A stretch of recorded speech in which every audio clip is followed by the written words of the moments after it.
Good morning, everyone. We are recording this episode in the morning, and today I'm really happy to have a business buddy with me, Margaux. We have been encouraging each other for a few months, and it's just so lovely to meet other entrepreneurs and kind of journey together, because it can be a lonely journey. And Margaux has a really interesting career story, which is why I invited her on the podcast. And without further ado, Margaux, welcome to the podcast, and thank you for being here. Thank you so much, Anna. Thank you so much for having me. And yeah, it's a pleasure to be here. Thank you so much. Well, please tell us more about you and your fascinating career story, because you are a marine biologist by training. Yes, that's correct. So I started my career studying marine biology. I was fascinated by the marine world from a very young age. I started scuba diving, and so when it came, this time to pick something to do for uni, I thought, I want to be a marine biologist. I was 100% sure that's what I wanted to do. And so I studied marine biology. I specialized in the diet of deep sea sharks, actually. Wow. What a topic.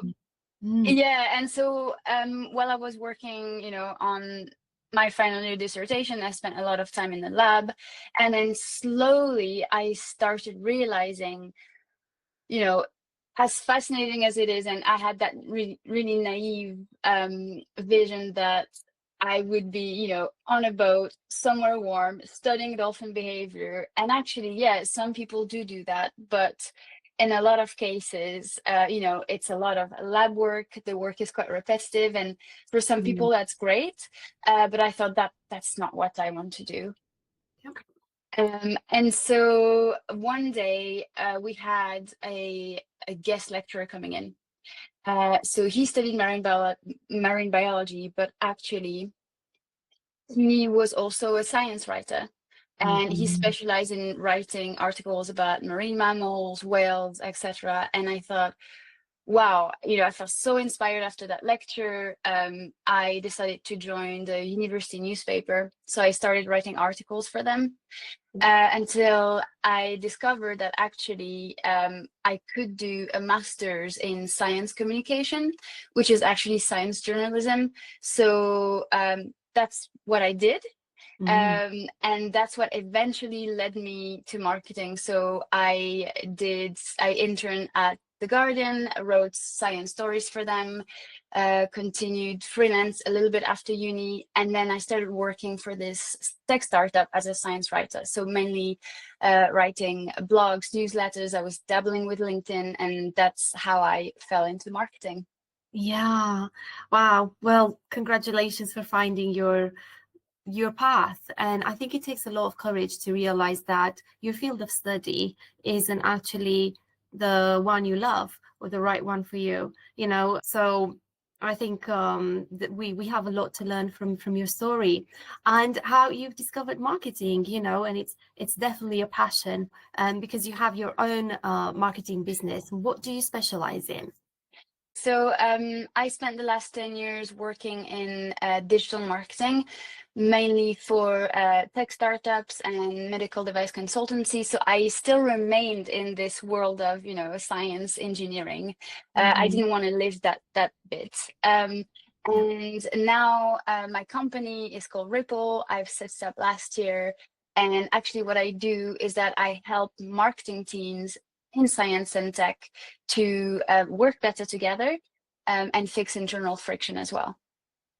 That's great. And I think, working in marketing for science and tech companies is such a challenge, because you have to understand really complex concepts and then translate them into everyday language. And obviously your master in science communication, that's worked perfectly in that direction.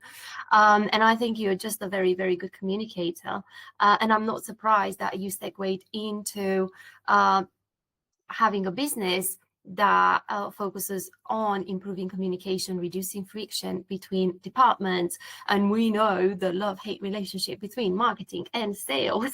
Yes, we do. Yes, we do. Yes, it's a never-ending story. It's a saga. And which brings me to my next point about credibility, right? Because it's a can be a huge challenge, especially if you're a marketer and you're new to the industry, new to the role, new to the profession, and earning that credibility is such a challenge because you need it to have your ideas heard, taken seriously, etc. So can you tell us, why does it matter early in your career?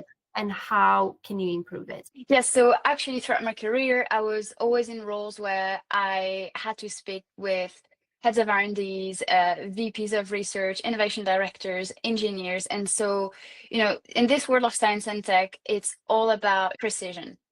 And so I always felt that marketing was felt as not super serious, a little bit fluffy, not core to the business. And I realized that actually, you know, it's kind of a universal perception across many companies, at least in B2B. And so that's why I've actually built different programs for marketing teams.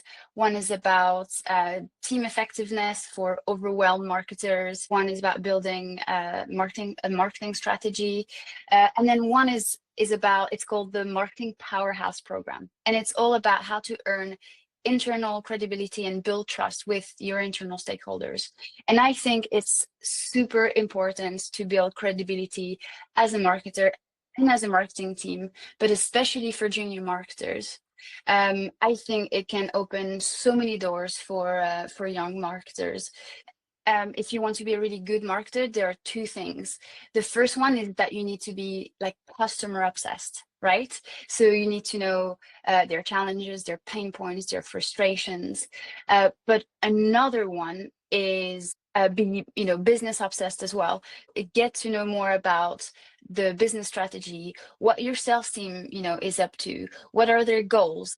Basically, I think if you can know that, then you can make your marketing better.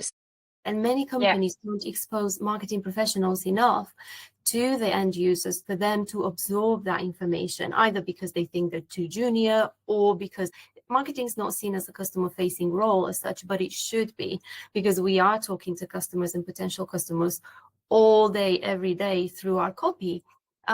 So that's just one of my frustrations. Yeah, absolutely. And, you know, I think the way to know more about what's happening with the strategy, with the customers, is to get closer to sales, get closer to leadership. And one way to do that is to earn credibility. And, you know, as a marketer, you know, you have to tailor your message for your customers. The thing is, most of the time, at least in B2B, marketers are often a bit removed from the customer. I don't know about you, Anna, but throughout my career, you know, it's not often that I got to speak to real customers. You know, I went to conferences a couple of times a year, but actually it's the sales team that hold all of the customer knowledge. So if you can earn enough credibility to get invited into those sales calls, to get invited into you know, strategic discussions, so you can actually improve the intelligence that you have about the customers, the business, I think it can open many doors. I think it can also make your marketing better. You'll get your ideas heard. And I think actually as a junior marketer, it means you can become more strategic and it can help you, you know, be promoted as well. Yeah, so definitely build a strong relationship with sales, right? They might be very busy. They might not want to share as much information as we need them to. That's, you know, that's a potential challenge. But I think it's worth trying to build a relationship of trust with sales. It's mutually beneficial. So I know that you have a trust framework that you have been developing for a while. Can you share some insights with us that would be beneficial to marketers trying to build credibility within their company? Yes, absolutely. And I think, the trust framework is valid for marketing teams, but there are so many things in there that apply as well to junior marketers. And it's basically based on this perception of marketing. Marketing might not be core to the business, or it's not, marketing is seen as fluffy. There are things that we might be doing subtly that we don't realize that is fueling that perception. And one of these things, and it's the first thing in the framework, is teaching and educating your internal stakeholders, your colleagues, sales, leadership, product teams, whatever it might be, about what marketing does. And I think not doing that is the first thing that is actually fueling that perception. So it's why I created my credibility program, the marketing powerhouse program, is basically to really, give marketing teams all the tools they need to build credibility, but also kind of pinpoint what are they doing without knowing that fuels this perception. So for me, demystifying marketing is all about finding opportunities to shout about it. So it might be, for example, a company meeting. So in my last role, I was really lucky that every Monday we had a company meeting. Everyone would join. And then we had opportunity as a marketing team to speak. So, I think it's super important to talk about the work that you do, the campaigns that you create. The reason why you create this campaign is really important if you want to build trust, especially, and also what's working, but also what's not working. So, when you launched a campaign, or, you helped put a campaign together that flopped, it's talking about that as well, like honestly and with transparency, and say, okay, we've looked at the data and it hasn't worked as well as we wanted, but this is what we've learned from it, and that's what we'll do next time when we try again. We'll optimize it. So I think it's great for building trust, building credibility, but also as someone who started their career, is to build your speaking skills. I think that's equally important, and you can start small. And if you do that often, people will understand why you do what you do, and eventually you build trust. And that's key to make your job easier. So yeah, spot on. In other words, don't hide behind your work, right? Just hoping that people will somehow notice it, understand it, and give you due credit for it. No, you have to be explicit about it. I love that, Margaux, and I think your decade-long experience in marketing is definitely bringing a lot of value to your trust framework, your credibility guide, and also your interactions, your workshops with other marketers who have a lot to learn from you. So can we focus a little bit the other letters of the trust frameworks? Like, is that an acronym? Yes, it's an acronym. So the next one is R for reinforcing existing working relationships. So that's the second part of my trust framework, especially with sales, leadership, product teams. And if you're in the world of science and technology, it's scientists and engineers. And the way you can do that is actually simply being curious. Ask people loads of questions about their work, get genuinely interested. So for example, I used to be in a role where I had to build website case studies, and of course it was in a company that was doing a lot of engineering, so it was really complex. And so I didn't hesitate to go into the lab and ask them questions. And the thing is, people love to talk about themselves. They love to talk about their work. And so what I realized happened is, actually I was the one at the beginning seeking information from them to be able to create these case studies. But then after a few months of doing this, they were the ones coming to me and say, oh, hold on a minute, I'm working on something super cool. Can you come into the lab and I'll tell you all about it? And when that happens, like, you know, you're doing something right. So yeah, to me, that's super crucial, is really working on building these relationships. That's right. Would you say it's more challenging if and when you work remotely to do so? Yes, actually, unfortunately, I think it is a bit more challenging. I think it's simply because, you know, when you are in person, when you're in the office, you know, I imagine a lot of office are open plans, you know, like all the offices I've been to. And so you can easily spot when someone's they're walking to the coffee machine. And so you know that they're not working, they're not in deep focus, and you can go and grab them and have a quick conversation, ask them about their work. But actually, when you're working remote, you don't know what people are doing. So if you pick up the phone, you don't know whether they were heading to the kitchen to grab a cup of coffee, or if they were in deep work and you're kind of interrupting that flow. And I think, yeah, it's really difficult. And I think it's about kind of learning everyone's sort of habits and finding things that work. So it might be okay, you know, scheduling sort of casual coffee chats, for example. But yeah, it is difficult. It is difficult. Yeah, it's definitely more challenging, and it takes more effort. So something else I think is super important when you're really building credibility as a junior marketer, but also as a team, is using data. So I think it's a big one. I mean, I'm a bit biased. I was in digital marketing for 10 years, so I was a lot into data. I love to geek out about data, but I think it's a big part of building credibility.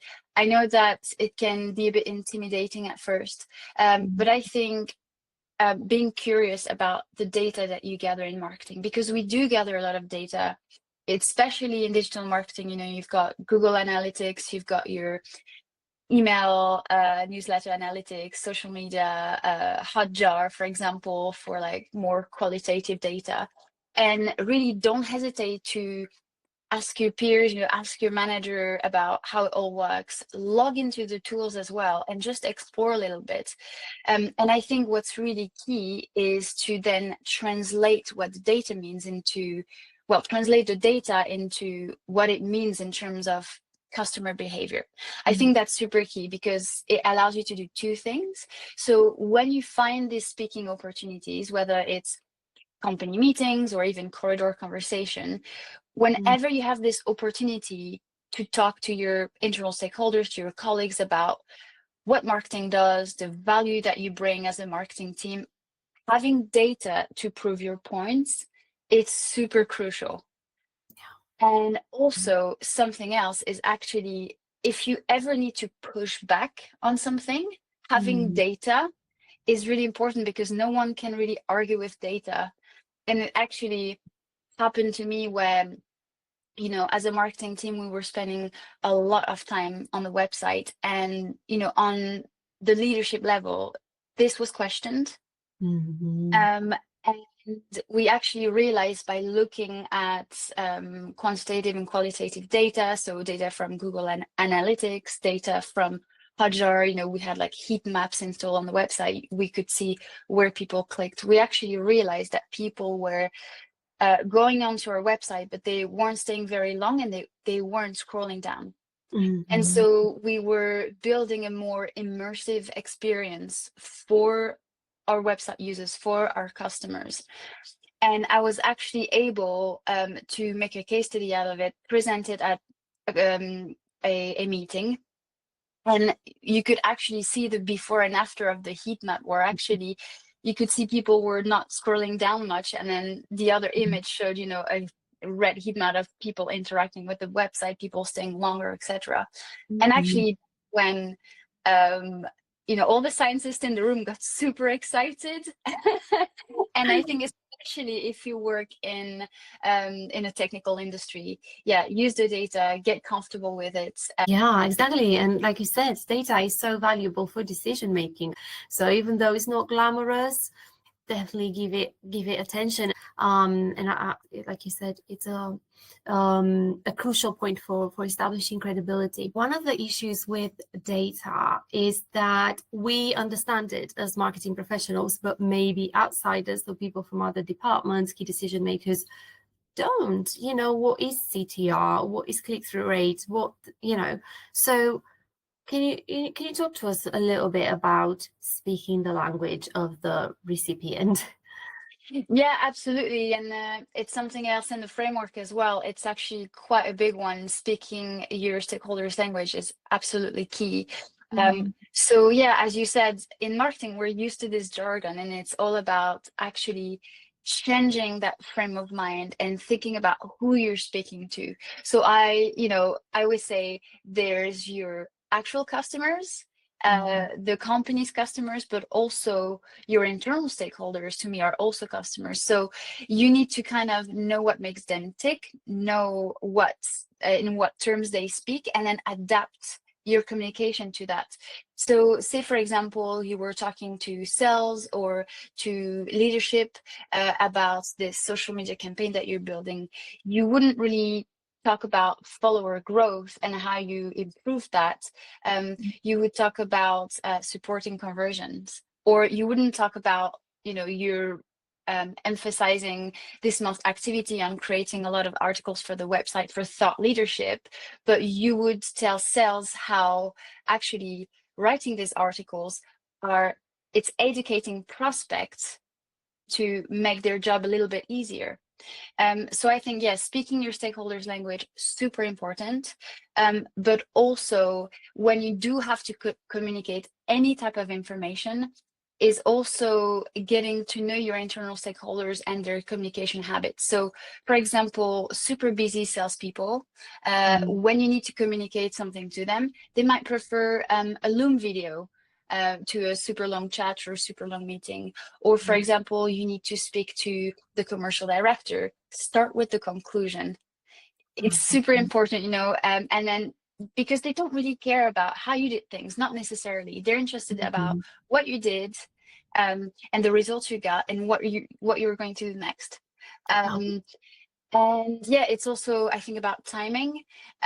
So I actually knew someone in the last company I worked with. I had to get feedback on certain things from him, and he wouldn't reply. But I actually clocked that he used to get into the office super early, and he would then, at 7:30 start reading his emails. So I would get into the office super early as well when I needed his feedback.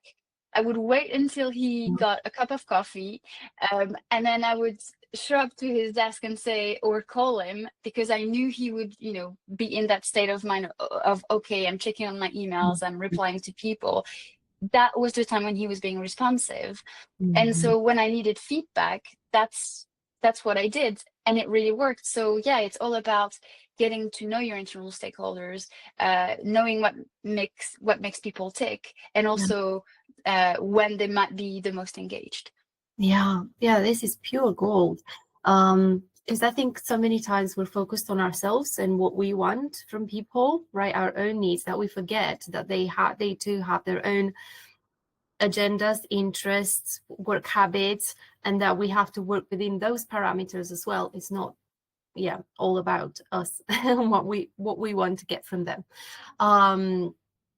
And I think the timing and the way you phrase a request also makes a big difference. And like you said, a main principle of marketing, which is like underline and emphasize the benefits, applies when it comes to building credibility and talking to stakeholders so that they listen.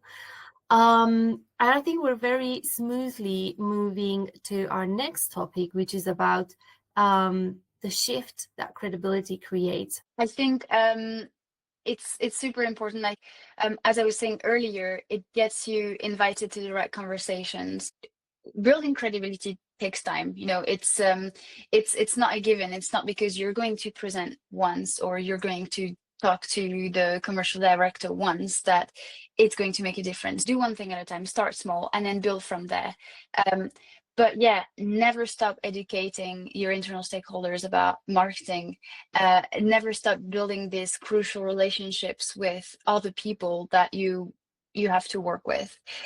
And I think it can open doors in the sense that, for example, I once really put a lot of effort into earning credibility and trust from a salesperson at one of the companies I used to work for. And I remember that after a few months, she saw why I was doing what I did. And we went to a conference together.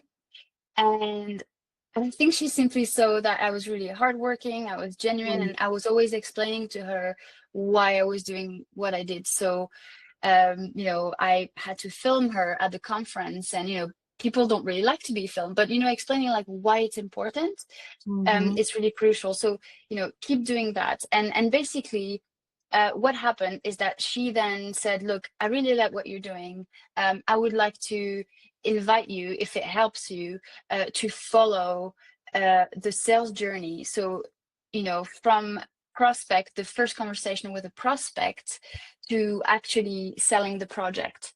Wow. That felt like an absolute privilege. And I knew in that case that I had built credibility and trust, because she trusted me enough to invite me into these sales calls, to listen in.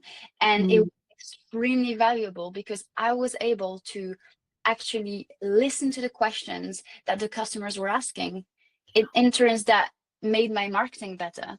Yes. So it's all about, you know, finding, because ultimately credibility isn't about recognition. It's about creating strategic advantages for marketing.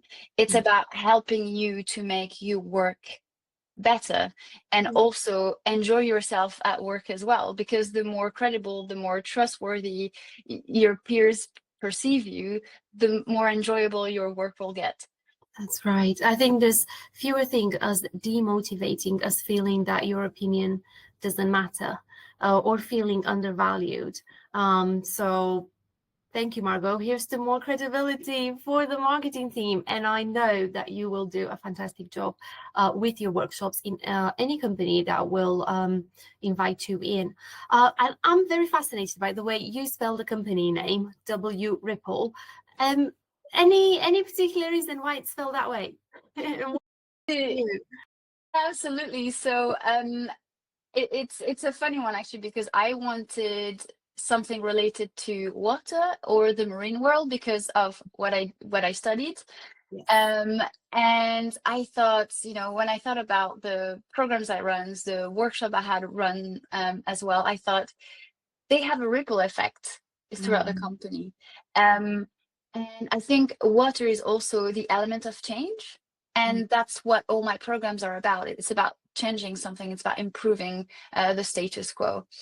And so I thought, you know, calling it Ripple would be great. Unfortunately, Ripple, RIPPLE was already taken. And so I simply added a W at the front, because part of the programs that I run, some of them are, you know, they're mainly one-off interventions, sometimes 1 day, sometimes 2 days.